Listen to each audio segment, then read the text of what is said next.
Well, if you're just joining us, you're coming in at the tail end of a conversation that we've been having all month long about the intersection of the material or the physical world and the spiritual one, particularly in how we experience both of those through our senses. Because we tend to separate the spiritual from the physical, but when God created you, when He created humanity, when He created us, He actually integrated the two, blending them together, because you are both 100% physical and material and 100% spiritual. They're connected. They're intertwined. And so while faith is absolutely, most definitely more than just what you can experience through your five senses, it's definitely not less than them. And we've been talking about how if you're not tapped into your senses, you're not just missing out on life, that you actually may be missing out on God. And that's a problem for us because most of us spend the majority of our lives really kind of not in our bodies, but in our heads. We're just constantly fixated on the future, constantly over thinking everything, absent from the present, off somewhere else, living at a pace and in a way that we're just sort of skimming the surface of life. But when you read the New Testament, one of Jesus' favorite phrases was that he would say all the time was, whoever has ears to hear, let them hear. In other words, just because you have your senses doesn't mean you actually are using them, doesn't mean you're tuned into them. And so as a result, you may be missing something, and the thing that you may be missing may be the most important thing of your life. And so if you haven't been here or you missed the Sunday, man, I definitely encourage you to go back and check out the podcast. So as we finish up today, if you're a parent or you've ever worked with little kids, one of the phrases that you end up saying a lot in the first few years of their life is, don't touch. Keep your hands to yourself. Don't touch. No. Give me that before you break it. Don't touch that. Don't. Ew, no, gross. Don't pick that up. Don't touch that. That's hot. It's going to burn you. Don't touch it. Stop messing with your sister's hair. Keep your hands to yourself. Don't touch her. Oh my gosh, your hands are covered in chocolate. Please don't touch anything, right? It's just over and over and over again. So we have 4 kids. We have our oldest is 23. Our youngest son is Kelton. He is 9. And our 3 out of our 4 kids play the drums. But when our oldest son used to have a drum kit, an electric drum kit, in his bedroom, and our little guy, Kelton, so there's 14 years between them, he was obsessed with Jaren's drum kit when he was a baby. And whenever he would get quiet, we knew. If he disappeared and he was quiet, we knew exactly where he was. He'd made a beeline for Jaren's room and he was messing with his drums. And Jaren would freak out, and it was all this drama and all this fighting all the time. And it was just always don't touch that, dude. Don't touch that. That's not for you. You can't play that. No, don't touch that. And that's the way it is, right? When they're silent, they're usually somewhere doing something they weren't supposed to be doing, or playing with something they're not supposed to be playing with, or touching something that they're not supposed to be touching. And we don't want them ruining it or breaking it or taking something with them when they go. And so we're always telling them, don't touch. But it's not just kids, right? We're the same way, often with the same outcomes. I mean, I can't tell you the number of times that I've been walking through a store or sitting in a waiting room or at a museum or a restaurant or anywhere in public, and I touched a display, or I was checking something out, or I touched some equipment or some little art thing or whatever, and it just sort of fell apart. And I just kind of whistled and walked away. I don't know what happened there. That happened one time in a waiting room in Salt Lake City. We were there because our son Kai doesn't have a right ear, and so he was getting this prosthetic ear made for him when he was a little boy, and we were waiting, and they had this weird little modern art thing, and I was like, oh, that's cool, and I touched it, and it just collapsed, and I was like, all right, I'm going to move across to the other side because I don't know how to fix this, but we're tactile, right? We reach out and we grab things with our hands, and we say things like, let me see that. Really, we want to hold it. We want to feel it. We want to feel what it's like. We want to get a sense of what it's about. We want to understand and experience things by getting our hands on them and handling them.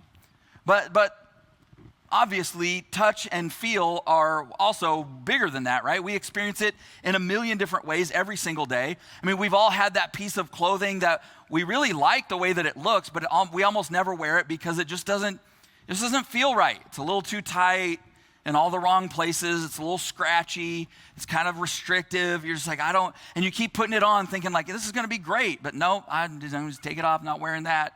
Or ever not been able to focus because you're freezing or because you're sweating. And if you're experiencing both at the same time, you should see a doctor because you're going through menopause. Or when we're traveling, or we go to concerts, or we go to events, or we want to remember something, we often try to take a piece of it with us, whether it's just taking a picture or buying a souvenir or grabbing a shell or some sand to go home with us. I don't know how you carry in the groceries, but I'm a one trip at any cost kind of guy. I'm going to put all the bags on, get them, I'm not making 2 trips. This one trip might take the time of 3 trips, but it doesn't matter. The point is I got it all in one. But ever had all of your hands all full, you're all loaded up, and then you get this crazy intense itch on your face and you're just like, or even worse, it's on your back. And so you got your hands full and you're over on the car doing that number. The reality is the way that we relate to, understand, and process the world around us is by physically interacting with it. And we haven't even talked about contact between us and other people. Remember the first time you held someone's hand and you thought your heart was just going to explode out of your chest? Or that moment when you felt lost or lonely or disconnected and somebody put their arm around you, or somebody you love grabbed you and hugged you? But then the reverse is also true, right? As well, right? How many of us know the pain of touch gone wrong, right? Of abuse or hurt at the hands of somebody else. In fact, so many of what we think of as the big sins in the Bible are really touch-based. They're adultery or abuse or murder. The truth is the human story, our story, has always been rooted in that sense of touch from the very beginning. In fact, in Genesis chapter 2, it describes the very first moment of touch in the scriptures for humanity. It was God actually forming and shaping us with his own hands. And then after God creates Adam, he says it's not good for him to be alone. And so he puts him to sleep and he takes a rib and he actually forms Eve. What a beautiful, incredible moment. But then 2 chapters later, love gives way to violence, and Cain turns and strikes down and kills his younger brother, Abel. Because touch has the capacity to do that, right? It has the capacity to make things better, to build up, to heal, but also to damage and to tear down, to break and to hurt. And spiritually speaking, we reference touch all the time. If you've been in church for any length of time, you've probably heard people, or maybe even you've said things like, man, God really touched me in that service, or I really need a touch from God. And even if you're new to all this and you're not quite sure what they mean, we also kind of understand a little bit, right? It's that they have this sense that they don't just need good advice, or they don't just need a support or a hug from a friend. As great as that is, what they really need is to feel and experience God's power and his presence, because that's what's going to change things for them. And so there's a story in the New Testament in the book of Luke, in the life of Jesus, where there was a lady who was really in that same exact situation. It's found in Luke chapter 8. Let's check it out together. Beginning with verse 40, it says this. It says, "Now when Jesus returned, a crowd welcomed him, for they were all expecting him. And as Jesus was on his way, the crowds almost crushed him." We're going to pause there for just a second. Jesus and his disciples, so they're returning in this particular story, they're returning from having traveled across the Sea of Galilee to an area that they had never been to before. And so they went over there, and there's this famous story about Jesus healing this guy who was demon-possessed. And then they finish up what they're doing there. They get back in the boat, cross back over the Sea of Galilee. They're returning from having done that. And when they get back, there's this massive crowd waiting for them. And the crowd isn't hostile, but it's huge and it's aggressively enthusiastic. And so Jesus is trying to make his way through the crowd. The disciples are trying to make their way through the crowd. And it says that Jesus is almost crushed by just the sheer number of people who want to see him and they want to be around him and they want to hear him and they want to be near him.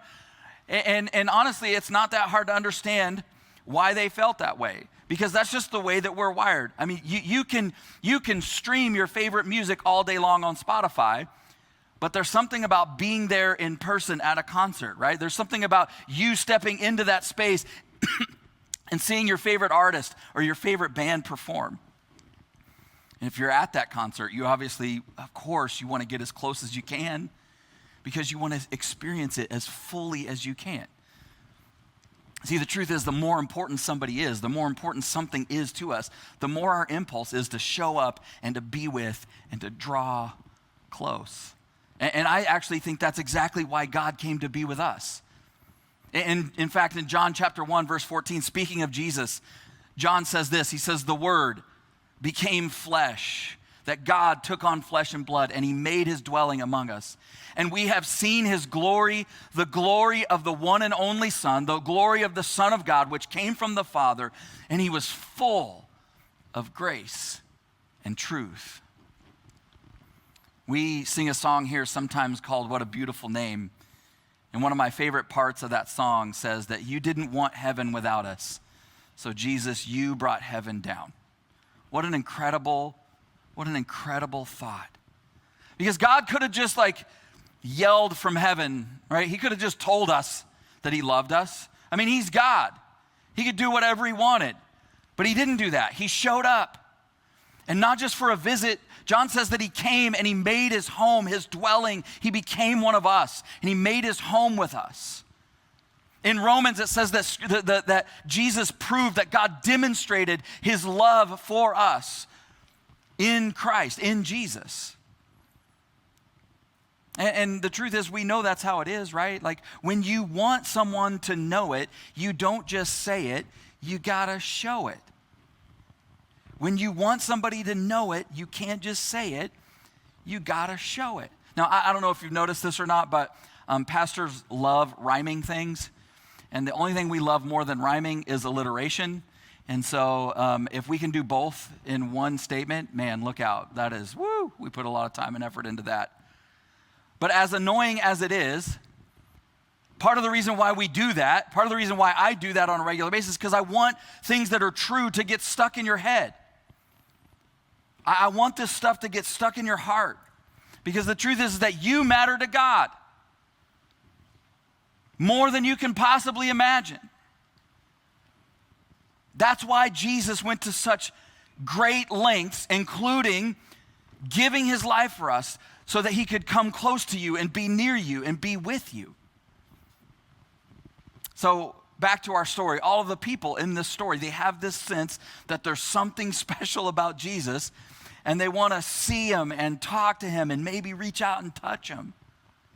I've shared the story before that we were living in Las Vegas in the early part of the early 2000s. We were at the Forum Shops in Caesar's Palace, and there was this huge disturbance way across the way, and all these people started rushing over there and gasping and running over there, and I thought there was a fight, and so I kind of was like, it was just me and Hansi, and I was like, hey, there must be a fight going on there. Let's go check out what's going on. We get over there, and people were like, it's Michael Jackson. And so he was had his entourage, and he was walking through the Forum Shops, and people were just following him around, trying to get a look at him, and people would try to reach through his big, burly, beefy dudes that were protecting him to try to touch him, and it was wild. And I actually imagine this scenario is like that. People are around Jesus, only Jesus doesn't have bouncers. He doesn't have the disciples pushing people away. He's just allowing people to come up next to him, and people are talking, and they're wanting to see him, and they're wanting to ask questions, and they're wanting to touch him. And then something unexpected happens in verse 43. It says that a woman in the crowd had suffered for 12 years with constant bleeding, and she could find no cure. And so she came up behind Jesus and she touched the fringe of his robe or the hem of his garment. And immediately her bleeding stopped. So this lady, this woman in the story, she has no name. We're not told what her name is. She's been suffering for 12 years, and she's exhausted all of her options and all of her money. In fact, if you are reading along in a Bible or you have a Bible, some manuscripts and translations actually tell us that she had spent all of everything she had going to every doctor she could find, and nobody could help her. And she hears about Jesus, and so she says to herself, if I could just get there, if I could just see him, if I could touch him, it would change everything. I'd be healed. Now, maybe you can relate to what she's going through. Maybe you can relate to something that you've been dealing with. Maybe there's been some part of your life that's just been this issue, this pain, this suffering, this thing that you wish you could just be over with. You wish you could just be healed from. You wish you could just be rid of and heal and just free of and just move on with your life. Maybe you can relate to that, but maybe you can't. Now, this is what I want you to see. Is whatever you reach for when you have an issue, that thing ought to have the ability to remedy the issue, right? For instance, like super simple, if you're thirsty, you don't reach for a flip-flop, you reach for water, right? You reach for the thing that can actually satisfy or remedy the issue in your life.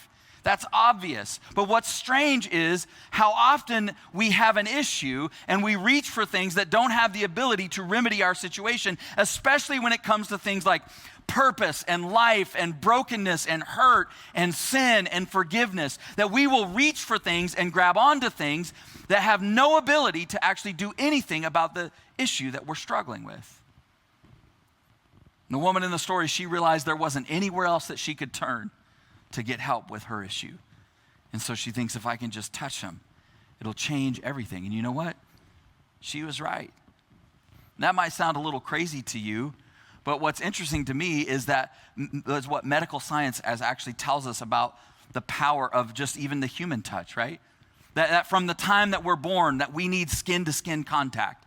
When babies don't get skin-to-skin contact, they can't regulate their weight, and they have trouble sleeping, and they have trouble fighting infections, and they can't regulate their emotions. And it turns out a lot of husbands are the same way when they don't get skin-to-skin contact.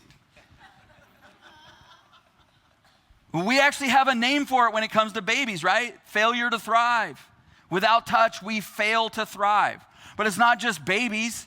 Right? Human touch is so powerful that it actually boosts our immune system and our mood. That when somebody you love touches you in some way, when they hug you or put their arm around you, your brain produces enough oxytocin to actually relieve pain, to calm you down, to relieve anxiety, to help you sleep better. Hugging somebody is so effective at relieving stress that it's actually proven to lower blood pressure. Now, if human touch is powerful enough to lower blood pressure, relieve stress, and help you sleep, what might be possible if God actually touched you? And that's what she's thinking. That's why she's so desperate. I think part of the reality that she was grappling with is she hadn't had either in so very long. See, she'd been bleeding for 12 years, which meant that she had likely had little to no physical contact with anybody else for almost 12 years. Because there were a lot of rules in the Old Testament about touching, about who was unclean or about when you were unclean and when you weren't. In Leviticus chapter 21, there's all these rules about that where it says that priests weren't even allowed to touch the dead body of a relative. It says, don't touch anyone's virgin sister. I think that's probably still a pretty good one. Don't sleep with prostitutes. I stand by that one. But then in verses 18 to 20 of Leviticus 21, it gets oddly specific. It says, no man who has any defect may come near. No man who is blind or lame or disfigured or deformed. No man with a crippled hand or foot, or who is a hunchback or a dwarf, or who has an eye defect, or who has festering sores, scabs, or damaged testicles. Bet you never heard that verse in church before. My question is how often did that come up that God needed to make a rule about that? What was going on in ancient Israel? Those loincloths aren't very helpful. The point is, the reason I read that is because there were a lot of ways that you could be found to be unclean, and bleeding for 12 years is definitely qualifies, right? That's definitely one of them. The incredible thing about Jesus, when you begin to read his story and you follow him through the Gospels, is that Jesus gets close to and touches everybody, including the people he isn't supposed to touch. And the religious people hated him for it, and they would call him out on it every time. But every time they did, Jesus would just begin to explain that the laws that were given by God, that they were created for the good of people, not the other way around. That the laws were there to serve the people, not the people there to serve the laws.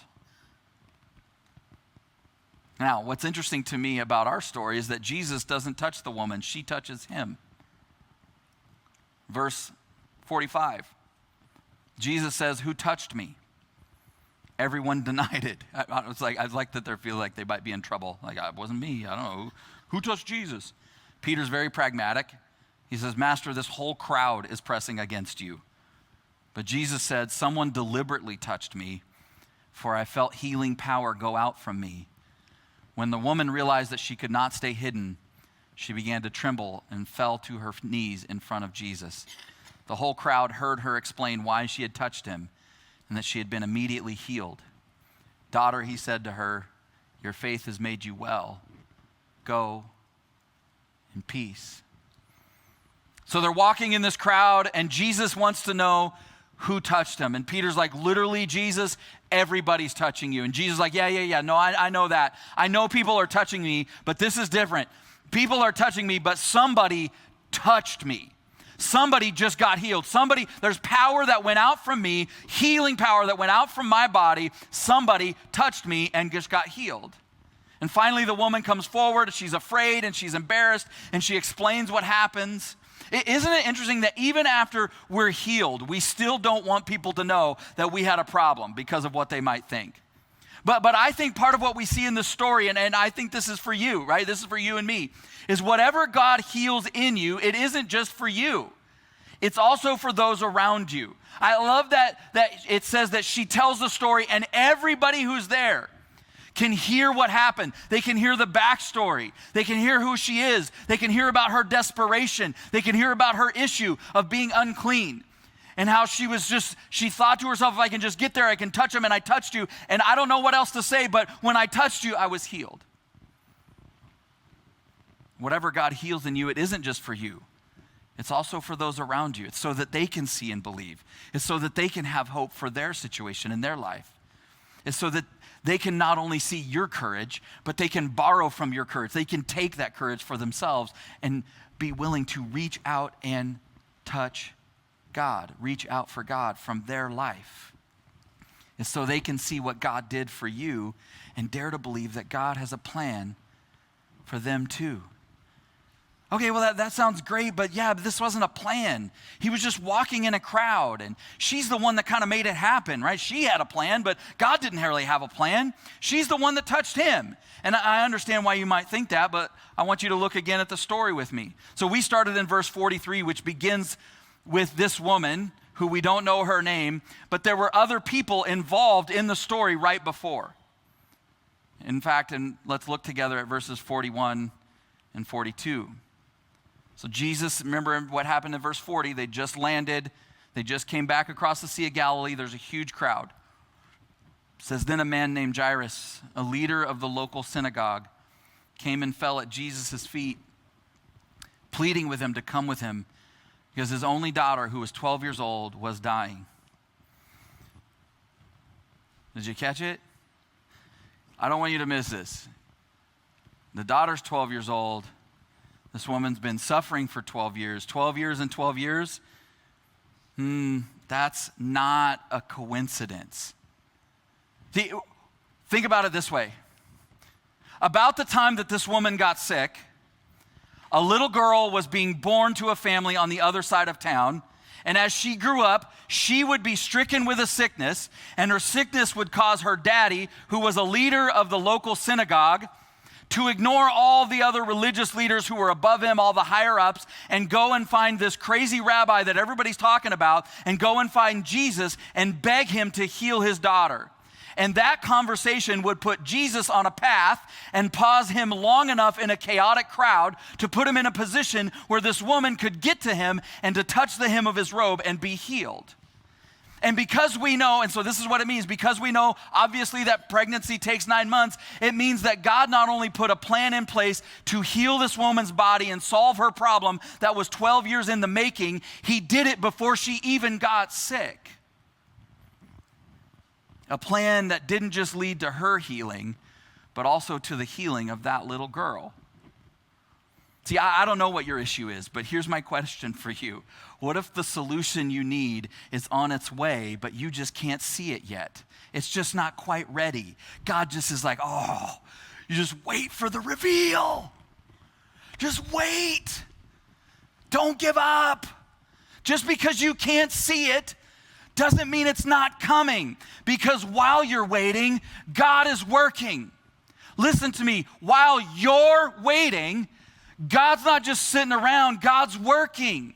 While you're desperately hoping and wondering and praying, God is working. That there are situations and people that he's orchestrating, pieces that he's putting into play that you have no idea about, that you can't even begin to imagine. And he's weaving them together into this beautiful redemptive story. See, it's so easy for us to get all messed up when it comes to God's touch because we don't like his timing. And so we assume that anytime there's a delay, it automatically means it's just he's absent. It's a denial. He doesn't care. But that's not necessarily true. Just because God hasn't done the thing that you've been praying for doesn't mean he's not going to. And maybe, just maybe, it's just not the time yet. By the way, God's touch is what healed her, but she still had to reach out and touch him. See, God wants to do something significant for you, but he's not going to do it without you. Her miracle was the direct result of her courage and her desperation and her willingness to go where she wasn't wanted and where she didn't want to be. Did you catch what Jesus said to her? He said, "Daughter, go in peace. Your faith has healed you." He didn't say, "My power has healed you." He said, "Go in peace. You came and you fought through this crowd and you believed and you had faith, and this moment was for you and you didn't miss it." It's no different for you and me, right? Like, I don't feel like going to, the last time I was a part of a church, it was just messy and it was terrible and it just got hurt and all these people and it fell apart and it was weird and I don't want to go, right? Or I don't feel like serving, or I don't feel like giving. I don't want to go to that group. I don't want to tell anybody about my problem. I don't want people knowing I have this addiction. I don't want to do any of that. I wonder what touch what touch from God is waiting for you on the other side of the step that you're just refusing to take. That you won't do what she did. You won't take that risk. Because faith isn't just something we think and feel. It's something that we go and do. What I can tell you is that whatever God does for you, he also wants to do through you for other people. That his heart and his intention for his followers is that we live our lives in a way that whatever we touch, it's as if God himself is touching it. That whoever we touch, that whoever our life touches, it's as if God is touching their life through us. See, I don't want you to miss her story, right? Because if you're in that spot, I want you to know that God wants to touch and heal you, that God has something for you. But I also don't want you to miss that there's a way to rotate the story. That when you look at who Jesus is and what he's called us to be, that our intention is that after we are touched, that we become part of his body. That's the word that keeps getting used in the New Testament, that we are his body, the body of Christ, and that his body moves out into the world to touch the world on his behalf. And so that's why Jesus tells his followers to go and love people the way that he's loved them. That we go and show love and mercy and forgiveness because we've been shown love and mercy and forgiveness. And it's not that we would suddenly have the power to heal incurable diseases. Although, of course, I believe in miracles. I've seen some with my own eyes. But it is that our life, that his life in us, that we have the power to heal people's hearts, to bring wholeness to minds and relationships and families and lives, to help them find forgiveness and to start new. That we can move together out into the world, and instead of yelling at them for being unclean and telling them all of the reasons why they're too dirty for us to touch them, that we can take them by the hand and lead them to the one who touched and healed and cleansed us. In Colossians chapter 3, verse 23, this guy Paul wrote these words. He says, "Work willingly at whatever you do, as though you were working for the Lord rather than for people." I love that because I love how open-ended, real life, and unspiritual it sounds. Because he just says, whatever you're doing, whoever you're around, when you're just living your regular everyday life, whatever it is that you're doing, do it as though you're actually what's true, what the scriptures teach is true, that you are a part of the body of Christ, that you are doing it, you're working for the Lord, not for people. That in your job and in your workplace and in your neighborhood and in your HOA, and there's nothing more evil than HOAs, we all know that, right? There's nothing darker on this planet than the HOA gone sideways. But in the darkest places of your life, that you would move into those places with love and light as his body. That as people bump into you and they touch you, that it would be like they're bumping in and touching God. He says, whatever you do. See, everything you touch has the capacity to become an act of worship. And every physical act is a spiritual experience waiting to happen. But it requires you and I to treat it as such. What if the way that you do an everyday task is actually a 12-year miracle in the making? If you are a Jesus follower, what if you and I began to approach everything we do like we're doing it in service of him? Because if you want them to know it, you can't just say it. You actually gotta show it. And so here's my challenge for you this week. Maybe just in a practical level and a personal level in your relationships right around you, that you would show someone in your life everything you want to say. Instead of telling them, instead of saying it, show it. Live it. Demonstrate it. Show up. Move into their space. Bring the fullness of who you are to a moment to love them and help them and lighten their load and speak life into their soul. Because if you want them to know it, you can't just say it. Go out of your way to hug somebody. And if you hug them for 20 seconds, because that's how long it takes for that oxytocin to flood your brain. If it's, talk about awkward, all right? They go in for a little hug and you just hold on. And you're counting 1, 2, 3, and they're like, oh, all right, hold on, I'm at 12. We got 8 more seconds.